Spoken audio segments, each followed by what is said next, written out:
Ang aklat ng Biblia ay isang aklat ng kasaysayan, ngunit ito ay hindi katulad ng anumang ibang aklat ng kasaysayan na makikita sa anumang pampublikong aklatan. Ang kasaysayan ng Biblia ay nagsisimula sa paglikha ng mundo at nagtatapos sa wakas ng mundo. Walang ibang aklat ng kasaysayan na kailanman ay inilathala na sumasaklaw sa ganitong malawak na pagkakasunod-sunod ng mga pangyayari sa planetang Earth, lalo na dahil walang sino man ang naroroon sa simula upang makakita at magtala nito. Kaya't walang makakapagsulat ng simula ng ating mundo ng may awtoridad. Tayo lamang ang mga tao sa mundo na alam kung paano ito magtatapos. Ito ay natatangi. Hindi ipinahayag ng Panginoon ang hinaharap sa kanyang mga tagasunod upang punan ang kanilang pagkakuryoso. Ito ay upang sila'y ihanda para sa hinaharap, upang hindi sila magulat kapag dumating ito at upang hindi sila magkamali ng pag-unawa dito. Magpasalamat tayo na si Jesus ay lubos na nagbahagi ng kanyang kaalaman ukol sa hinaharap. Madalas tinatanong ng mga tao, nasa mga huling panahon na ba tayo? Ngunit ang Biblia ay nagsasalaysay ng mga huling araw at nasa mga huling araw tayo sa loob ng 2,000 taon. Ang mga huling araw ay nagsimula noong Pentecost, kung saan natupad ang unang hula tungkol sa mga huling araw. Ang bawat henerasyon ng mga Kristiyano ay dapat mabuhay na handa sa pagbabalik ng Panginoon. Ang Biblia ay puno ng mga hula. Sa mga pahina nito, makikita ang 735 na mga hula ukol sa hinaharap. Makikita ang mga hula sa 1/4 na kabanata ng Biblia. Mula sa simula hanggang sa wakas, ito ay batay sa mga hula. Bagamat may mga aklat na mas nakafocus sa mga hula kaysa sa iba, 596 sa 735 na mga hula ay naganap na at talagang naging totoo ayon sa mga hula ng kasulatan.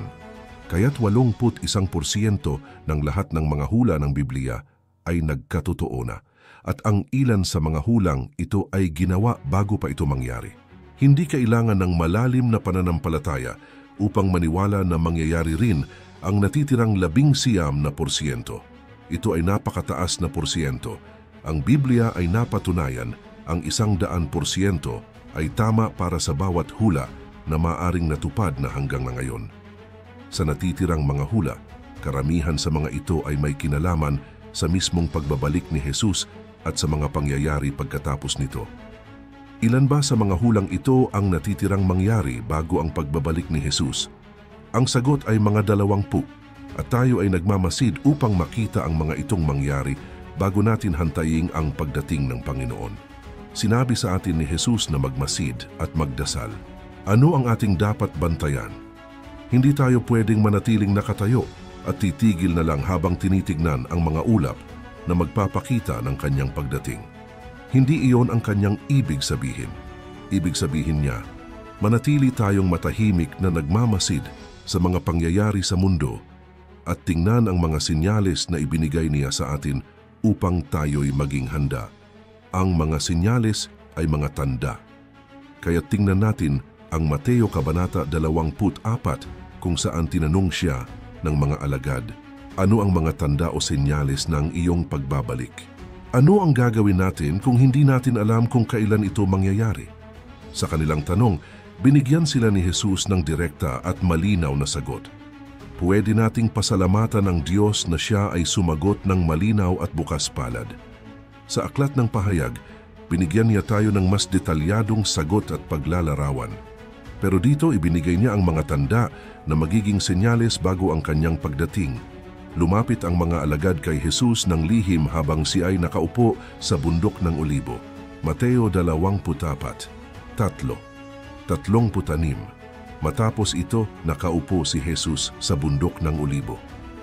Lumapit sa kanya ang kanyang mga alagad ng lihim at sinabi, "Sabihin mo sa amin kailan mangyayari ito.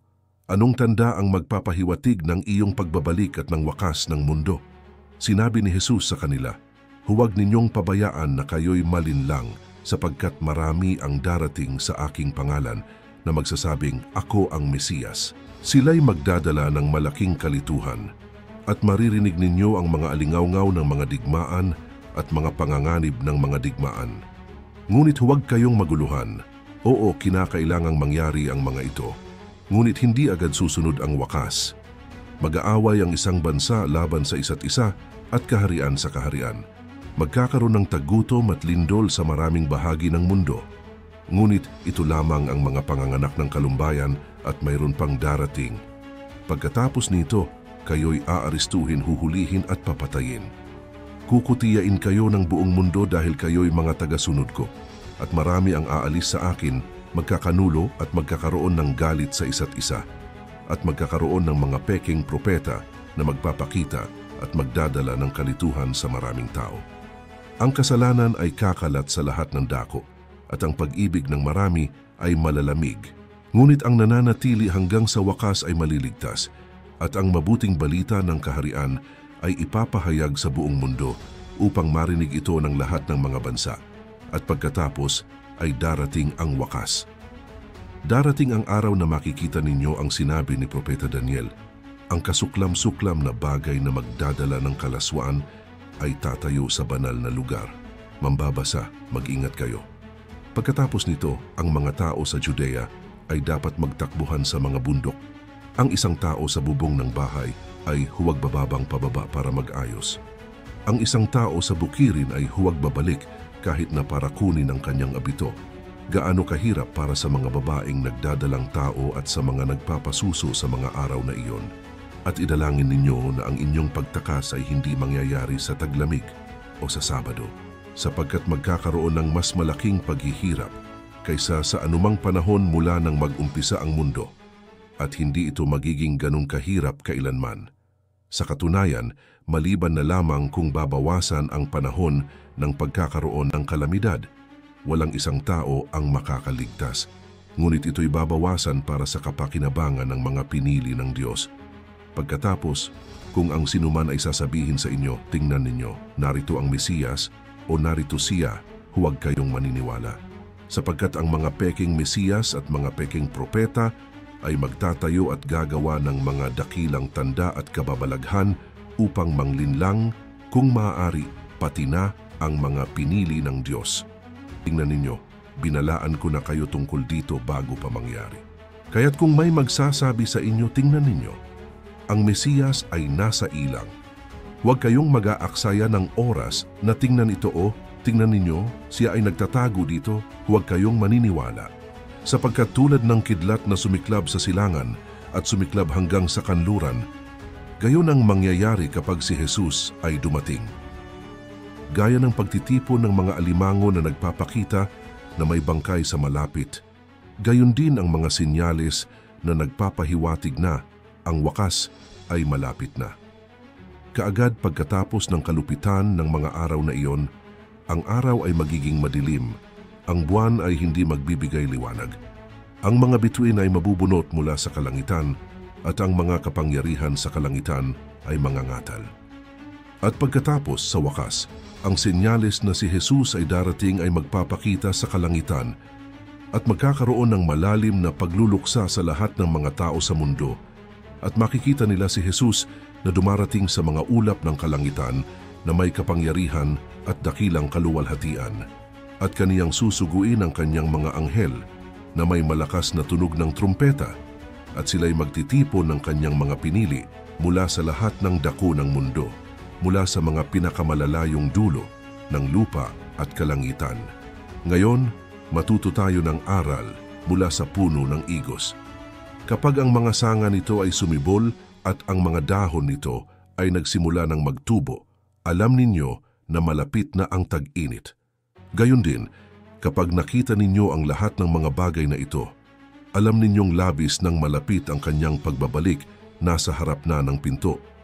Sinabi ko sa inyo ang totoo, ang henerasyong ito ay hindi lilipas hanggang sa mangyari ang lahat ng mga bagay na ito. Maglalaho ang langit at lupa, pero ang aking mga salita ay hindi maglalaho. Gayunman walang sino man ang nakakaalam ng araw o oras kung kailan mangyayari ang mga bagay na ito, kahit ang mga anghel sa kalangitan o ang anak mismo. Tanging ang Ama lamang ang nakakaalam.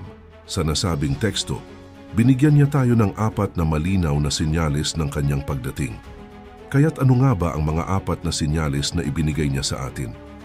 Ang unang senyal ay malinaw na mga kalamidad sa mundo. At binanggit niya, halimbawa, ang mga digmaan, taggutom at lindol. Ito ay tunay na nagaganap na, ngunit ito ay nangyayari na ng mahigit sa 2,000 taon. Nagiging mas masidhi ito, kaya't tunay na tayo ay nasa unang senyal na ito. May mga digmaan na, mga tsismis ng digmaan, mga lindol at taggutom. Sinasabi ni Jesus na huwag magpapaloko. Paulit-ulit niya itong sinasabi hanggang sa dulo. Kapag tayo ay lumalapit na sa wakas, ang panganib ay ang kalakalan, parehong sa loob at labas ng simbahan. Sa kasong ito, sinasabi niya, mula sa mga pekeng Kristo, mga huwad na Mesiyas, mga taong gagamitin ang kaguluhan ng mga kalamidad upang ituring ang kanilang sarili bilang mga tagapagligtas. May mga kilalang halimbawa ng mga tao na nagpapanggap na mga tagapagligtas at nagdadala ng mga tao sa mga lugar sa disyerto na nauuwi sa trahedya. Gayunpaman, mayroong maraming mga pekeng Kristo, mga huwad na tagapagligtas na nagpapanggap na sila ang inasahang tagapagligtas mula sa lahat ng ating mga problema. Mas maraming problema, mas maraming pekeng tagapagligtas. Subalit, tulad ng payo sa atin ni Jesus, huwag mabahala. Huwag mag-alala kapag naririnig ninyo ang isang bagong digmaan, isang bagong trahedya o isang bagong taggutom. Ibinigay niya ang isang kamangha-manghang pahayag. Ito ay masakit na mga pangyayari, ngunit hindi ito mga pangsakit ng kamatayan. Ito ay mga panganganak. Kaya't kapag nababasa natin ang mga kalamidad sa media, ang mga ito ay mga panganganak na nagpapahiwatig na may darating na bagong buhay. Ito ay dapat talagang magbago ng ating pananaw. Alam natin kung saan patungo ang mundo. Hindi tayo dapat magulat o mangamba. Hindi kasing nag-aalala ang mundo sa mga bagay na ito. Ang mga kalamidad sa mundo ay mga sakit ng panganganak ng bagong mundo na ipapanganak. Kaya tayo ay lubos na iiba. Mayroon tayong simpatiya para sa mga nagdurusa sa mga kalamidad, at sanay ito'y ipahayag at matulungan. Subalit sa ating mga puso, hindi tayo nag-aalala, tayo ay umaasa. Tayo ay umaasam ng pag-usbong ng isang bagong mundo, kaya't hindi tayo dapat mabahala o malumbay sa lahat ng mga problema sa mundo. Sa maikli, ang payo ni Jesus sa atin ay hindi magpanik, hindi magugulat, kundi magalak pa at sabihing, ito ang mga senyales ng isang bagong pangyayari. Ang ikalawang senyal ng kanyang pagdating ay hindi sa mundo, kundi sa simbahan. Sapagkat ang mga kalamidad sa mundo ay ang unang senyal. Ang simbahan, hindi ang mundo, ay ang pangalawang senyal ng kanyang pagdating. Ang unang babala ay ang mga kalamidad sa buong mundo. Ang ikalawang babala ay ang mga pagbabago sa simbahan. Tulad ng paghahati niya ng unang senyal sa 3 bahagi, digmaan, lindol at taggutom, ginagamit niya ang ikalawang senyal sa 3 bahagi na lahat ay nagaganap sa loob ng simbahan. Ang una ay ang pag-uusig na tayo ay hindi mamahalin sa bawat bansa. Ang ikalawang bahagi ng senyal na ito ay ang malalakas na pagbawas sa sukat ng simbahan. Ang pag-ibig ng karamihan ay magiging malamig. Kapag ang buong simbahan ay sumasailalim sa pagsubok, maraming nominong Kristiyano, kung hindi man lahat ng totoong Kristiyano, ay aalis. Sa ilalim ng pasanin ng pangkalahatang pag-uusig, ang kanilang pag-ibig ay magiging malamig. Ito ay isang napakalungkot na senyal. Ang malaking sorpresa sa ikatlong bahagi ng senyal ay na ang ebanghelyo ay ipahayag sa bawat pangkat etniko. Ang ikatlong bahagi ng senyal ay ang ipahahayag ng ebanghelyo. Ang mas maliit at pinuripikadong simbahan ay magkakaroon ng mas malalim na epekto sa mundo. Ito ang eksaktong ibig sabihin ni Jesus. Ang mga pekeng propeta ay maaring maging pinagmulan ng panlilinlang sa lahat ng ito. Tayo ang mga nakakaalam sa turo ng mga pekeng propeta. Kapag walang kapayapaan, sila ay nagtuturo ng kapayapaan. Sa halip na maging paghamon, ang kanilang mensahe ay pangaliw. Maayos namin, hindi ito mangyayari, sabi nila. Ngayon, ang payo ni Jesus ay patuloy na magpatuloy. Huwag kang bibigay sa mga pekeng propeta na ito. Ang sinumang nagtitiyaga hanggang sa wakas ay maliligtas. Kapag nangyari na ang senyal na iyon, kapag lahat ng bahagi ng simbahan ay tinataglay ng galit ng mundo. Ito ang payo ni Jesus sa lahat ng mga Kristiyano. Bakit nga ba ganun? Ang sagot ay ang trigo at mga gawgaw ay lumalaki ng magkasama, at habang sila ay lumalapit sa kaganapan, mas magkakaroon ng tensyon sa pagitan nila. Kaya't natural lamang na ang mga Kristiyano ay magiging sa ilalim ng malalaking pag-uusig sa wakas. Ang mga Kristiyano ay mga hindi tugma sa lipunan, kaya't magkakaroon ng pagkamuhi. Ang mundo ay hindi para sa atin. Ang ating pagiging mamamayan ay nasa mga kalangitan. Tayo ay natatangi, at dahil sa ating kabatiran, ang galit ay maaaring sumiklab. Sapagkat si Jesus ay sobrang kaibahan sa lahat, siya ay tinutukso ng galit. Juan 15:19, kung kayo'y sa mundo, ay iibigin ka nito gaya ng sarili nito. Ngunit sa halip kinapupuotan ka ng mundo, sapagkat hindi ka sa mundo, ngunit pinili kita mula sa mundo. Hindi ito magandang pakiramdam na kinapupuotan. Ito ay dala tayo sa ikatlong senyal ng mga huling araw na ang pangangalabang ng Jerusalem. Geograpikal itong napakalimitado. Sa teksto na ito, sinabi ni Jesus ang mga hula ni Daniel. At may isang karakter sa mga hula ni Daniel na tinatawag na kasuklam-suklam na bagay ng kalupitan. 3 beses itong nabanggit ni Daniel. Ano nga ba ang ibig sabihin nito? Ano ang malaking issue? Ito ay tungkol sa isang tao, isang lalaki na magtatatag ng sarili sa mismong lungsod ng Diyos, tatawag sa kanyang sarili bilang Diyos, at hindi tatanggap ng kahit na sinong iba pang kalooban maliban sa kanya. Isang tirano na ang pagdating ay magkakaroon ng pandaigdigang epekto, ngunit ito'y nakatuon sa Jerusalem, ang lungsod ng Diyos. Pagkatapos, sinasabi ni Jesus na ang ika-4 na senyal ng kanyang pagdating ay darating kaagad pagkatapos nito. Kaya't malalaman natin kung kailan siya darating. Tayo ay magiging handa kapag dumating ang senyal na iyon. Walang panganib ng mga peking propeta o mga peking mesiyas. Walang panlilinlang. Ito'y sobrang mabilis. Ano ang mangyayari ay ang lahat ng likas na liwanag ay mapapagpatay. Ang araw ay magiging madilim. Ang mga bituin ay bibitiw. Maraming mga hula tungkol dito sa buong Biblia.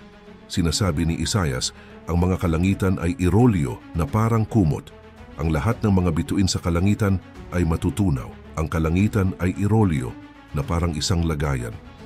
At ang lahat ng mga bituin nito ay bibitiw parang nalanta na dahon mula sa puno ng igos, gaya ng mga dahon ng higera. Ang natural na liwanag ay mawawala. Iniwan na lamang ang artificial na liwanag upang magbigay ilaw sa mundo. Ano ang nangyayari? Ano ang mangyayari maaring itanong ng mga tao? Ito na iyon sasabihin ng mga Kristiyano. Ang araw, mga bituin at buwan ay titigil sa pagliwanag bago ito mangyari. Patitigilin ng Diyos ang mga ilaw ng kalangitan upang ihanda ang malupit na liwanag mula sa kidlat na magpapakita ng kanyang pagbabalik. Pagkatapos darating siya sa mga ulap pabalik sa planetang Earth at tayo ay makakasama siya. Hindi tayo magkikita sa isang lupaing pampalakasan sapagkat wala ng sapat na malalaki para sa ganitong kalaking tao. Makakasama natin siya sa himpapawid at iyon ay sapat na. Hindi ba't yan ay isang kahanga-hanga?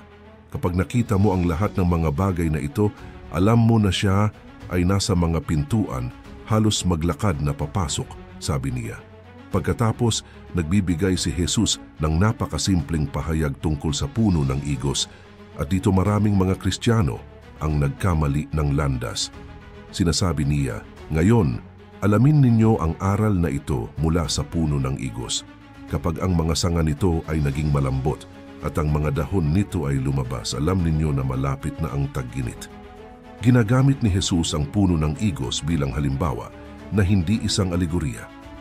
Ito ay isang tuwirang halimbawa mula sa pang-araw-araw na karanasan na gaya ng madalas na ginagamit ni Jesus sa kanyang mga aral. Nakikita mo ang puno ng igos na ginagawa ito. Sabi mo, malapit na ang tag-init at darating ito sa parehong paraan. Kapag napansin mo ang mga 4 na senyal na ito, alam mo na malapit na ang tag-init. Ngunit nakakalungkot na maraming mga tao ang nagsasabi nito bilang alegorya.